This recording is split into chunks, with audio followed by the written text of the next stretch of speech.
జలకన్యలను చూసి రానులా జలకన్యలు అంటే సగం మనిషి సగం షాప్ ఉంటుంది గదే అని అంటారా ఎట్లా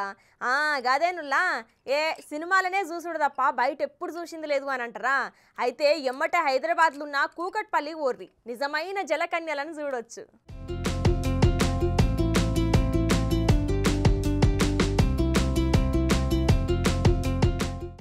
ఇక జలకన్యలు ఉంటారని కథలు గ్రాఫిక్స్ సినిమాలలో తప్ప ఇప్పటిదాకా ఎవరు నేరుగా చూసింది లేదు అంతేనా కాదా చెప్పుర్రి ఇక ఈ పేరినంగానే అందమైన రూపంతోనే సగం శాప ఆకారంలో ఉండే జలకన్యలు గుర్తుకొచ్చే లెక్క కథలు సినిమా గ్రాఫిక్స్ లలో చూపిస్తారు అయితే విదేశాలల్లో ముఖ్యంగా సముద్ర ప్రాంతాలను కలిగి ఉన్న దేశాలు ప్రత్యేక ఎగ్జిబిషన్ ఏర్పాటు చేసి ఈ జలకన్యలతోని ప్రదర్శన చేపిస్తారు అగో సేమ్ అట్లనే హైదరాబాద్ కూకట్పల్లిలో జలకన్యలు దర్శనమిచ్చిర్రు చూడురే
చూసిరా మెరైన్ పార్క్ లో జరిగే ఎగ్జిబిషన్ లా జలకన్యలతోని ప్రత్యేక ప్రదర్శన చేపించిర్రులా దేశంలోనే ఏడలేని విధంగా మొట్టమొదటిసారి హైదరాబాద్ లో ఏర్పాటు చేసిర్రు దీంతో జలకన్య రూపంలో ఉన్నోళ్ళను చూసేటందుకు జనాలు బారులు తీరుతున్నారు పోర్రి నిజమైన జలకన్యలు ఎట్లా ఉంటారో తెలవనోళ్ళు ఇగో ఈ జలకన్యల రూపంలో ఉన్న ఆడోళ్ళనే నిజమైన జలకన్యలుగా అనుకొని గట్టిగానే సెల్ఫీ ఫోటోలు దిగిరు పోర్రి ఓ హైదరాబాద్ లో ఉన్న జనాలు మళ్ళా రాదు అవకాశం దగ్గర పట్టులు ఉంటే పోయి చూసిరారి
For more videos like this, subscribe Big TV channel.